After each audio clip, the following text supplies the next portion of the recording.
안녕하세요. 매일 새로운 사연을 전하는 읽어주는 사연 라디오입니다. 구독과 좋아요, 많은 공유 부탁드립니다.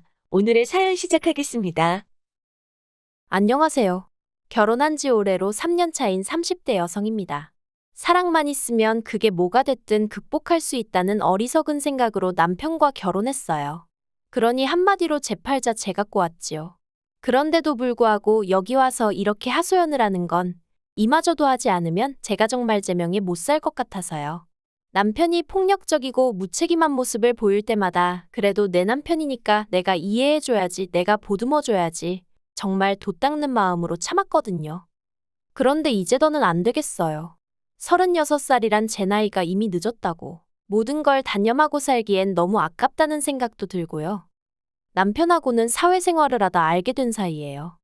당시 저는 의류회사를 다니고 있었고 남편은 거래처 직원이었죠.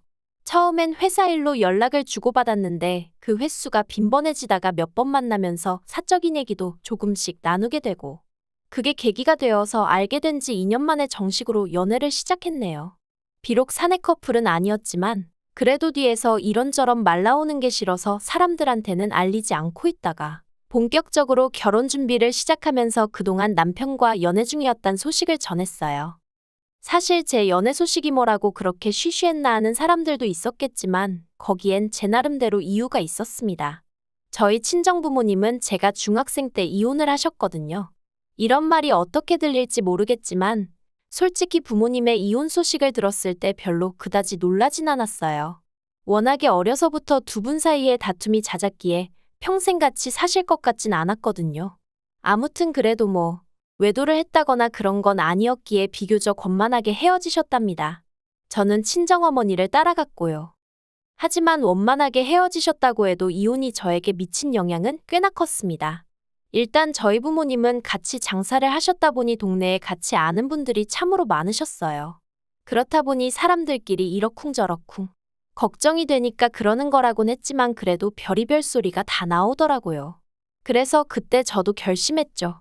누구를 만나고 헤어지는 건 정말 조심해야 되는 일이라고요. 사람들한테 괜히 말할 필요도 없고. 그래서 남편과 연애를 시작했을 때도 남들이 알게 될까봐 조심조심했던 거예요. 아무튼 그렇게 주변 사람들에게 알리고 양쪽 부모님들을 만나서 인사도 드렸습니다. 그런데 시댁이 가난한 건 알고 있었어요.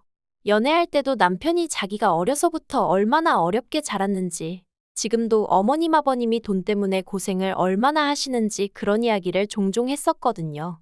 그리고 아니나 다를까 정말 손가락 빨고 살 만큼 가난한 건 아니었지만 그래도 반전세에 거주하시면서 노후 준비도 하나도 되어 있지 않았어요.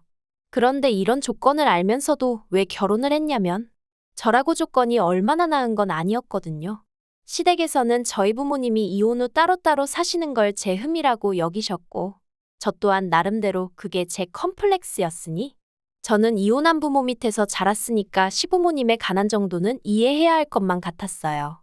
그리고 한편으론 사이가 좋지 않으셨던 친정부모님에 반해 시부모님은 그런 와중에도 사이는 무척 좋으셨거든요. 그래서 그런 부모님 밑에서 자란 남편이라면 배우잣감으로 딱이란 생각도 들었고요. 물론 지금은 너무 후회합니다. 사람 성격이란 게 1, 2년 연애했다고 다 알 수 있는 건 결코 아니었어요. 생각해보면 저희 친정부모님도 그 당시에 흔치 않게 연애 결혼을 하셨는데 그럼에도 불구하고 같이 사는 내내 그렇게 싸우고 결국 성격 차이로 이혼을 하셨잖아요.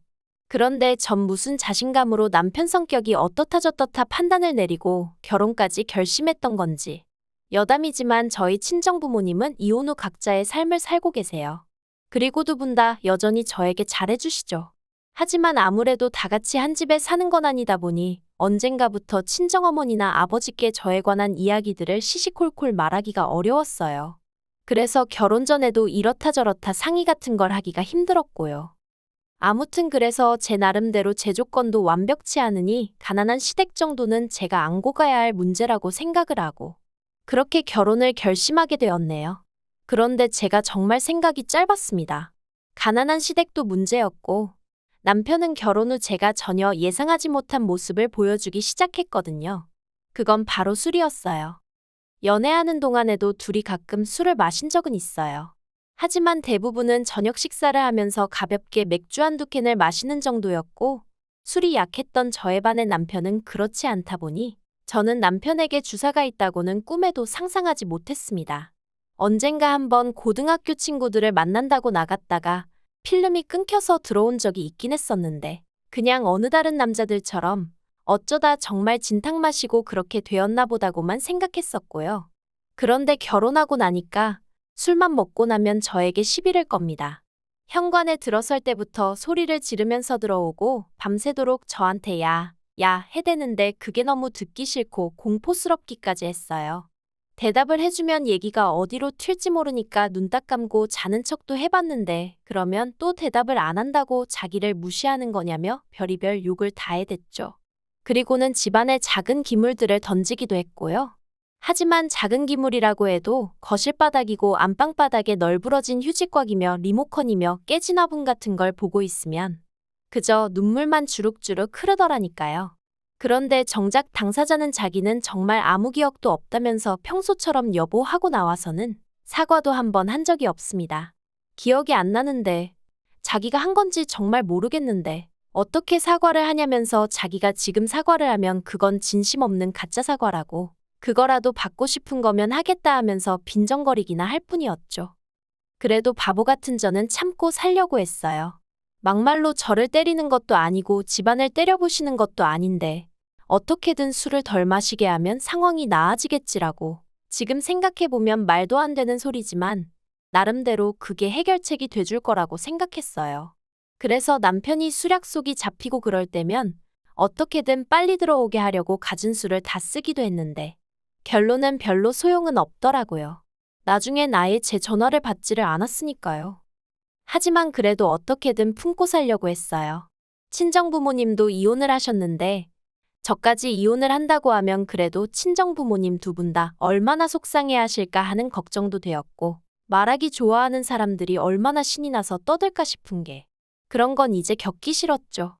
그래서 어떻게든 제가 내린 결정을 책임지려고 했어요. 그런데 이젠 못하겠습니다. 주사 문제도 힘들어 죽겠는데 돈 문제까지 얽혀버렸거든요. 결혼 당시 시댁으로부터 받은 도움은 전혀 없어요. 반면에 친정에선 그래도 친정어머니가 3천, 친정아버지가 1,000만 원 해주셨죠. 그런데 이를 알고 시부모님께서 기껏 하신 말씀이 남편이 저보다 연봉이 높지 않냐 이거였는데, 그래요. 연봉 자체만 놓고 말하자면 어머님 아버님 말씀대로 남편이 저보다 잘 벌었어요. 하지만 그러면 뭘 하나요? 주식이니 술이니 이래저래 저한테 주기도 전에 까먹는 돈이 얼마나 많았는데, 그래도 저 별말 안 했습니다. 결혼 전에 약속한 생활비가 있었는데 그래도 그건 꼬박꼬박 가져다 주니까 그 외에는 남편이 어떻게 쓰던지 말던지 저도 신경 쓰기 싫고 머리 아프기 싫어서 말 안 했어요. 그리고 말이 나왔으니 말이지만 해주신 거 없다고 부모가 아닌 건 아닌데 그래도 가까이 산다는 이유로, 그리고 이제 자식이 결혼까지 했으니 당신들도 남들처럼 효도 좀 받아봐야겠다는 말씀을 하시며 시도 때도 없이 저희를 불러대셨거든요. 점심 먹자, 저녁 먹자, 어디 맛집 가자, 영화 보러 가자. 그리고 그럴 때마다 돈은 의례껏 저희 부부가 냈고요. 그런데 어느 날 문득 제가 계산을 해보니까 그런 식으로 시부모님을 한 달에 적게는 5번 많게는 10번도 보더라고요. 그러니 그 돈이 얼마였겠어요. 그런데 친정부모님은 2년 동안 6번 뵈었습니다. 친정부모님이 멀리 사시고 따로 사신다고 해도 차이가 너무 심하잖아요. 그러니까 정신이 탁 드는 게, 그러다 올해 초 어떤 계기로 제가 새로운 도전을 꿈꾸게 되었어요. 그런데 원래 도전이라는 게 돈이 없으면 어렵잖아요. 그리고 저는 절대 은연중에라도 뭘 바라거나 그런 뜻은 없었는데 별 생각 없이 친정어머니랑 통화 중에 얘기를 한 거죠. 배워보고 싶은 게 있는데 돈이 제법 들 것 같다. 지나가는 말처럼요. 그랬더니 친정어머니가 그러면 엄마가 좀 보태줄게 하시길래 제가 괜찮다고 안 도와주셔도 된다고 아주 손사래를 쳤거든요. 그런데 이튿날 친정어머니가 제 계좌로 2천만 원이랑 큰돈을 보내셨습니다. 이 돈이 어디서 났냐 하니까 어디서 나긴 엄마가 벌었지 하시는데, 문득 이혼 후 혼자 고생하시던 친정어머니 모습이 생각나서 감정이 북받치더라고요. 그래서 이 돈은 절대 못 받는다, 못 쓴다 했는데 괜찮다고 그냥 받으라며 꼭 뭘 배우는데 쓰지 않더라도 비상금으로 가지고 있으라셨어요. 아무리 가정주부라고 하더라도 얼마 정도는 주머니에 가지고 있어야 하는 법이라면서요. 그래서 제가 이거 안 줘도 나 돈 있어 하는데도 원래 엄마 마음이란 게 그렇지가 않다면서. 그래서 더는 거절 안 하고 제가 갖고 있기로 한 거죠. 그런데 그런 일이 있고 얼마 지나지 않아 남편이 회사에서 사고를 치고 왔습니다. 남편이 회사 동료들하고 술 딱 한 잔만 하고 온다길래 그러라 한 게 화근이었죠. 새벽 2시, 3시가 돼도 집에 안 오더니 경찰에서 연락이 왔어요. 사실 필름이 끊기는 일은 있었어도 저를 괴롭히긴 했어도 어떻게든 기어서라도 집에는 들어오던 인간이었거든요. 그런데 경찰에서 연락이 왔으니 얼마나 제가 놀랐겠어요. 그래서 불이 나게 경찰서로 쫓아갔더니 세상에 남편이 자기 동료를 팼더라고요. 이게 다 무슨 일이냐, 어떻게 된 거냐 하니까 얻어맞았다는 동료가 하는 말이 술버릇이 진짜 개 같다면서 실적 문제 가지고 얘기가 나오니까 자기더러 부장이랑 잤냐 어쨌냐에 대더니 대뜸 자기 가방을 패대기를 쳐가지고 그 안에 있는 노트북이랑 뭐 이것저것 다 망가졌다는 거예요. 그러면서 이거 그냥 안 넘어갈 거라는데 일단은 제가 할 수 있는 게 뭐가 있었겠어요. 계속해서 죄송하다 죄송하다 머리만 조아렸죠. 그리고 어떻게 해서 집에 데리고 오기는 했는데 이건 진짜 왼수도 이런 왼수가 없다 싶은 게 속 터져 죽겠더라고요. 하지만 여기까지 했으면 됐다. 나머지는 남편이 알아서 하게 내버려둘 심산이었습니다. 자기도 술 처먹고 사고를 치면 어떤 후폭풍이 오는지 알아야 할 거 아닌가 싶어서요. 그런데 바로 다음 날 회사에 출근은 했는데 이제 회사에서도 난리가 났나 봐요. 그 맞았다는 동료가 저희 남편이 부장이랑 잤냐 어쨌냐 그랬다는 소리까지 다 얘기를 해서는 그 부장도 명예훼손으로 고소하겠다고 뒤집어지고 그러자 회사에선 남편더러 합의해라. 합의하면 회사에서 내보내진 않겠다 그렇게 나오더랍니다. 남편이 그 이야기를 저한테 하면서 아주 징징거리고 쥐어짜대는데 솔직히 제 기분이요? 뭐 어쩌라고였어요. 내가 너 그렇게 술 처먹고 다닐 때 알아봤다 이거였죠. 그런데 남편이 합의해야 할 거 아니냐면서 저더러 돈 좀 달랍니다. 어이가 없어서. 그런데 저라고 여기까지 생각 못한 건 아니었거든요. 물론 회사 사람을 상대로 이런 일이 있을 줄은 몰랐지만 아무튼 그래서 제가 돈이 어딨냐, 당신 그간 나 생활비라고 얼마 떼주고 나머지론 다 뭐했냐, 당신이 알아서 해라 했습니다. 그랬더니 대번에 하는 말이 장모님이 돈 주신 거 있지 않냐는 거예요. 그건 어떻게 알았냐니까 그냥 어쩌다 제 통장 내역을 봤다면서 얼버무리는데 어이가 없어서.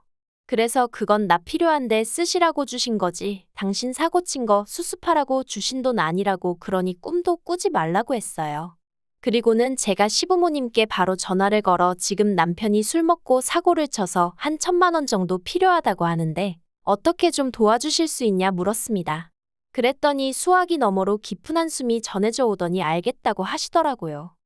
아무튼 그래서 그렇게 시부모님한테 1,000만 원 받아서 우여곡절 끝에 남편이 합의는 했는데 그 과정에서 내내 남편이 한다는 말이 자기 부모님은 돈이 없는데 이 돈이 어디서 난 건지 모르겠다. 형편도 어려운 분들이 자기 때문에 이 돈을 마련하시느라 고생하셨을 걸 생각하니 눈물이 난다. 말만 들으면 효자도 세상에 그런 효자가 없구나 싶을 정도였죠. 어이가 없었어요. 친정어머니가 주신 돈은 별거 아니라는 듯 빌려 쓰려고 들더니 아주 시부모님 돈은 벌벌 떠는 게. 그런데 제가 정말 이 인간 안 되겠구나. 이혼해야겠구나 생각하게 된 결정적인 이유는 따로 있었습니다. 알고 보니까 시부모님이 소위 사채를 쓰신 거였어요. 너무 황당해서 제가 시부모님께 도대체 무슨 생각으로 사채를 쓰셨냐니까 아들이 죽겠다는데 생각은 무슨 생각을 했겠냐며. 그런데 당신들은 사채이자가 그렇게 비싼 줄 몰랐다고. 어떡하면 좋으냐고 앓는 소리 죽는 소리를 해오셨거든요. 그러자 남편이 이게 다 저 때문이지 않냐면서 가지고 있는 돈으로 빌려주면 좋았을걸 그거 몇 푼이나 된다고 유세를 부려서 자기 부모님 사채까지 쓰게 만드느냐고 저한테 쌍욕을 퍼붓더라니까요. 어이가 없었죠. 애시당초 남편이 술 먹고 깽판만 치지 않았으면 이런 일이 안 생겼을걸 거기까진 따지지도 않고 돈 들고 있으면서도 안 빌려주는 제 탓이라고 우겨대는 꼬락서니가. 그래서 제가 남편더러 그걸 말이라고 하냐 이게 다 누구 때문인지 정말 몰라서 이러냐고 따지니까 아무튼 사채빚은 저더러 갚으랍니다. 됐다고 제가 화를 냈어요. 말도 말 같은 소리를 해야지 상대를 해줄 거 아니냐고. 그랬더니 남편이 그러면 저희 친정부모님께 전화를 할 거래요. 딸만 자식이고 사위는 자식도 아니냐고. 사위인 자기한테도 돈 좀 해달라고 할 거라나요? 제가 그러기만 해보라고 가만 안 둘 거라고 했습니다. 하지만 남편이란 작자가 아주 눈이 돌아가기라도 했던 건지 기어이 제 친정에 전화를 했더라고요.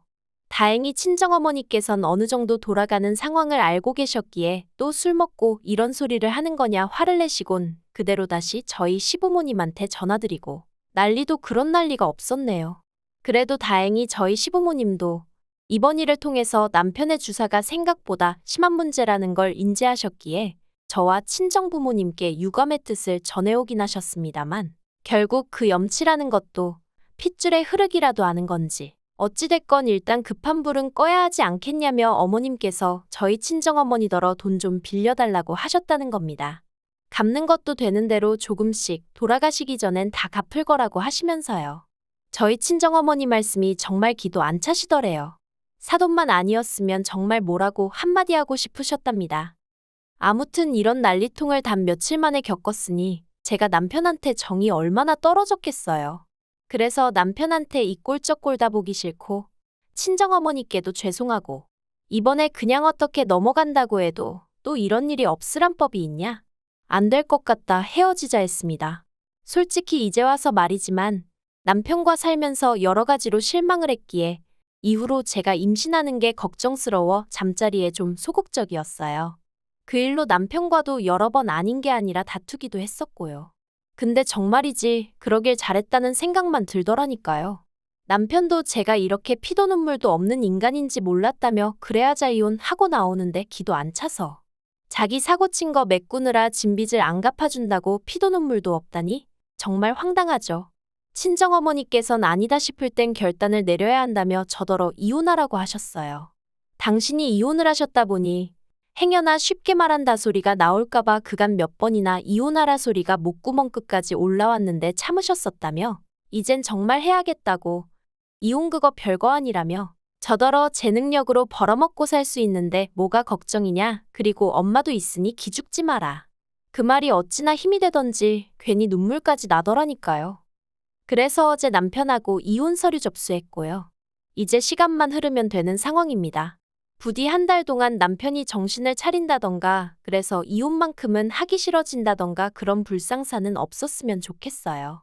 어머님 아버님께선 벌써 당신 아들이 어디 가서 저만한 며느리는 두 번은 못 데려올 거란 깨달음을 얻기라도 하셨는지 저한테 눈물로 호소를 하고 계시지만 어머님의 염치 없고 뻔뻔하신 태도도 제가 이혼을 결심하는데 한몫했거든요. 그러니 뭐 어머님의 눈물을 봐도 전 아무런 느낌이 없었어요. 아무튼 제가 제 팔짝 꼬았기에 제가 스스로 풀어봐야죠. 누굴 탓하겠어요. 그저 두 번의 같은 실수는 하지 않도록 조심하며 지낼래요. 긴 이야기 들어주셔서 감사합니다. 오늘의 사연은 여기까지입니다. 구독과 좋아요, 알람 설정해주시면 앞으로 더 좋은 사연으로 찾아오겠습니다. 감사합니다.